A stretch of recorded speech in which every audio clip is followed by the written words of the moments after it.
Before we get into this week's journal entry, just wanted to talk about where we are. Remember, so since we're dealing with all of this stuff out in the real world, it's hopefully giving us a little bit more time at home and options to practice.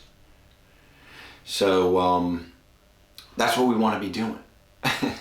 And remember, we've been working on the minor pentatonic, right? And we've done box 1, and we've done box 2, and we've also done box 5. So now we're going to do box 3 for this week. We're just going to focus only on box 3.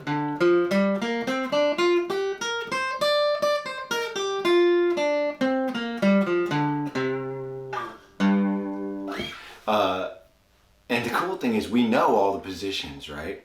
It's just we're spending time focusing for this entire week just on that position 3, which will give us access to a whole different area of the fretboard when we're dealing with this. But the thing that I want to tackle with this journal entry is the circle of fifths.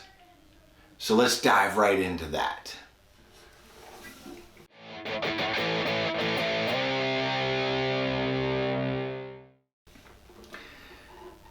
Alright, so we don't need this for a couple minutes. We are going to talk about intervals and ear training and working on fifths. But first, I wanted to show you guys this thing that I've made. So we all know about the circle of fifths, right? I hope everybody watching this does. Because if you're a beginner heading into an intermediate player, this is something that is really important. And what I wanted to do for today is just talk about what exactly is going on here and kind of why we need to memorize it. Now, obviously, the circle of fifths, the first thing that it does is if you go in a clockwise direction around the circle, you are jumping in fifths, a perfect fifth. It is a perfect fifth to go from C to G, from G to G, D to A. And we know that on the guitar, right? Because when we do a power chord, right, that's the most popular really for most of us, right, is just a chord like this. That's a perfect fifth. So that is going from A over here to the E right here, right? And if we look on here, we see A to E is a perfect fifth jump.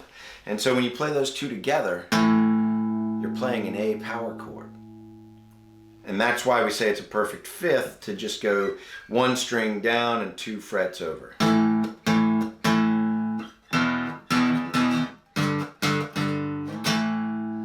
That's a power chord, and that is a fifth. Now that's a primary reason, just on its own, for you to memorize the fifths around this circle, because that would be really helpful just to know those note names.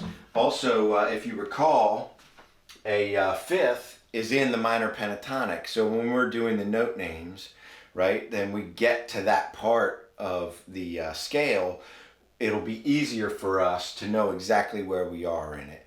All of this stuff is going to come together in the end, right? Because it's like if you have this stuff memorized and then you know the fretboard, it's just going to sort of broaden your horizons for what you're able to do with the guitar. But in music theory, this is key because fifths are like everything. And if they weren't everything, if there was one other thing that sort of makes the everything, it would be fourths. And the idea behind the cool thing about this chart is if you go counterclockwise around it, then from D to G is a perfect fourth.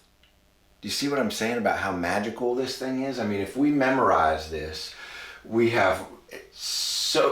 like opened a window to something magical in music theory. And that's pretty amazing. So you've got the fifths this way, the fourths this way. But it doesn't end there, folks. Inside here, you see some other chord names. And these are the relative minor. Hopefully you guys all know the scale degrees, right? We were counting those when we were doing our minor pentatonic stuff. And so those have names. So the first degree is called Ionian. That's the major scale. And then there's the Dorian mode, the Phrygian mode, the Lydian mode, the Mixolydian mode, Aeolian mode, and then the Locrian. Aeolian, the reason why I've got this thing sort of checked off there is because that's the natural minor. That is, so when we're playing in the key of C, we're also playing in the key of A minor. So when we play minor pentatonic, we're playing inside the circle here, right? So when we're playing G minor, we're actually playing B flat major. That's kind of cool, right? I mean, to know that connection. So you definitely also want to memorize these. And what I've done is I use mnemonics for it. Now my mnemonics won't really work for you guys because I'm weird. I'll give you an example. CA is a software company that I work with. So I remember C and A minor just because of that. I happen to work on databases. I'm a database administrator. So D, B, database. See, I've made up these mnemonics that might not work for everybody else, but they work perfectly for me. And then I get sort of arbitrary. For A, I know Air Force is the tip of the sword, so I think of them as sharp. So A, F sharp, is the minor. Now, I'm not going to go over all of the mnemonics that I've made because, like I said, mine are bizarre, but they work for me. And you should come up with ones that work for you because you always want to be able to know instantly if you're in a major key. If I'm in the key of G, I need to know that E minor is also something that's available to me because of the minor that's relative. And so that's just kind of cool. Another cool thing about the circle. And again, you would think that it ends there, but it doesn't. So when we're looking at key signature, one thing that you want to remember about this circle, depending on the direction that you go, is on this side we're in sharps in the key signature, and on this side we're in flats that are on the key signature. But as you go around the circle, you just do 1 sharp, 2 sharps, 3 sharps, 4 sharps, 5 sharps, and it goes to 6 sharps. Technically, we can get 7 sharps, right, when we're in the scale, in C sharp. Same thing when we go around this way. So it's 1 flat, 2 flat, 3 flat, and that's key signature things. So this way, I know if I'm in the key of D, I have 2 sharps in that, right? Because if we remember C major, right, it's just C, D, E, F, G, A, B, C, right? There are no sharps or flats. But as we start going around the circle, we add some sharps and some flats to the things that we're doing. Well, in this case, in the key of D, I've got 2 sharps. So now I know I can hit every natural note in the key of D except for 2 of them that are going to be sharps. And the next thing is, the question might be, well, how do I know what those 2 sharps are? Well, that's why I've created this handy dandy little thing down here. So when you're talking about flats on this side, they go in this order: B, E, A, D, G, C, F. And by the way that I remember that, and here's something that I'll show you that may blow your mind if you weren't already aware of this. This right here is also on the circle of fourths. So B, E, A, D, G, C, F. You see, as we're starting to memorize this stuff, it's going to come back up in all kinds of places. And I'll blow your mind even further by showing you on the fretboard that you can go B, E, A, D, G, C, F right across the strings of the guitar, which is like mind-blowing too. So memorize this stuff and it will just open up a whole world of stuff for you. And then the sharps go in the order, a reverse order of F, C, G, D, A, E, B. And so we always start over here. So we know D has 2 sharps. Well, it's just the first 2 sharps of the list. So D has a F sharp and a C sharp in it, if you're in the key of D, major.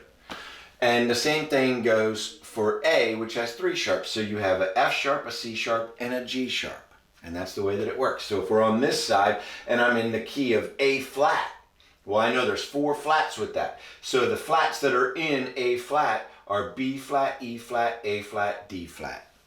And I've got another mnemonic for you, by the way. I don't know if this one works for folks. It works for me. I always remember the word bead, as in, like a bead on a necklace kind of thing. And then that's an easy way to memorize those 4 letters together. And then for this one, you can come up with your own mnemonic. The one that I learned a long time ago was Ghosts Can Fly. So I just remember bead, ghost can fly, and that helps with a lot of this stuff, right? Because we got bead, ghost can fly, and then it repeats again. Bead, ghost, well, now we're all right, it gets weird down here. But trust me when I say it goes, ghost can fly, and it continues in that pattern in each way. This part down here takes a little bit of extra memory and stuff, and we haven't even included all of the things, you know, like for instance, you've got C sharp would go over here and C flat would go over here. It gets kind of weird down in this area, but once we've memorized the rest of this thing, that stuff is all going to kind of come together for us. So that's this magical tool that you guys have heard of, the circle of fifths, and maybe most of you probably are pretty familiar with it. It's just that, you know, we haven't taken the time to really lock it in. I feel like by locking this in, we're going to open some huge potential. Now I'm going to take you guys over to the piano.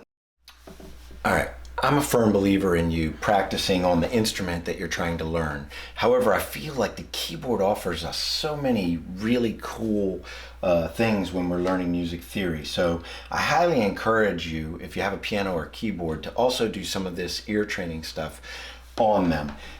So what you'll do is you'll sort of move along the keys, playing a perfect fifth in each of the different positions, and you'll be saying the notes and singing them at the same time.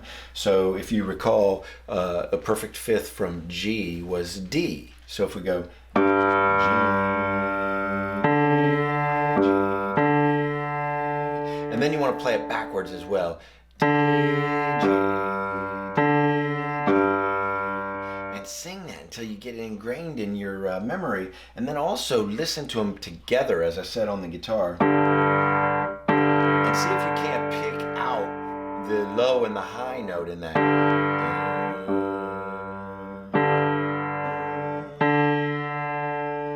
and play with that only on the G and D, and then move up.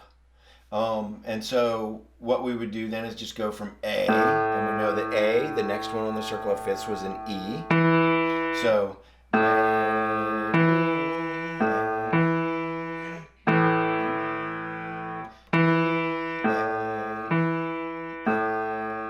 and work on that ear this week. Remember, we've got extra time for our practice this week, and we should take advantage of that. So while we're doing the minor pentatonic work, we're also going to start throwing in the circle of fifths and memorizing it and working on intervals. I know I'm throwing a lot into the bowl that we need to work on, but I mean, are we committed to becoming advanced players? I am. So I'm going to work on my ear training. I'm going to work on it here. I'm going to work on it on my guitar. I'm going to work on memorizing the circle of fifths, because I know that's going to open a whole box of amazing stuff for me with my guitar playing. So if you're with me, let me know. Comment down below. Let me know what your knowledge of the circle of fifths is, and also how far you've come along with your training. And if you're following me on this path, then let me know how your progress is going. Like and subscribe as usual, and please share with your friends. Let them know that we're going on this journey to become advanced players. And I'll see you guys next week. Stay safe and have fun.